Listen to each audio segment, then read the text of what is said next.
മാനന്തവാടി രൂപതയുടെ നേതൃത്വത്തിൽ നടന്ന പ്രതിഷേധ ജ്വാലയിൽ സഭാ നേതൃത്വം മുഖ്യമന്ത്രിക്കും സർക്കാരിനുമെതിരെ രൂക്ഷമായ വിമർശനങ്ങൾ ഉന്നയിച്ചിരുന്നു.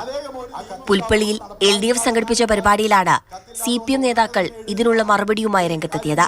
പുൽപ്പള്ളിയിലെ സംഘർഷത്തിന് വഴിമരുന്നിട്ടത് കിഫയാണെന്ന് CPIM ജില്ലാ സെക്രട്ടറി ആരോപിച്ചു.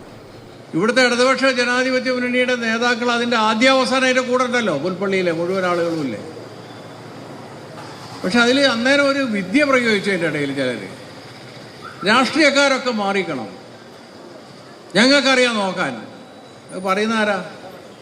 പ്രധാനമായി അത് പറയിപ്പിക്കുന്നത് കിഫ എന്ന് പറയുന്ന സംഘടനയാണ്. കിഫ പൊതുമുതൽ നശിപ്പിച്ചാൽ കേസെടുക്കില്ലേ എന്നായിരുന്നു സംസ്ഥാന കമ്മിറ്റി അംഗം CK ശശീന്ദ്രന്റെ ചോദ്യം.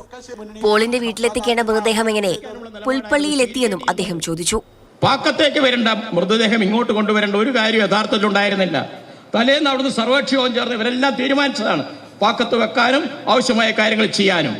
അതെങ്ങനെയാണ് അട്ടിമറിക്കപ്പെട്ടതെന്നാണ് നമ്മൾ ആലോചിക്കേണ്ടത്.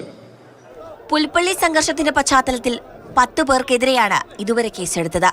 പൊതുമുതൽ നശിപ്പിക്കലടക്കം കുറ്റം ചുമത്തിയെങ്കിലും എല്ലാവരെയും ജാമ്യം നൽകി വിട്ടേക്കുകയായിരുന്നു. മാതൃഭൂമി ന്യൂസ്, വയനാട്.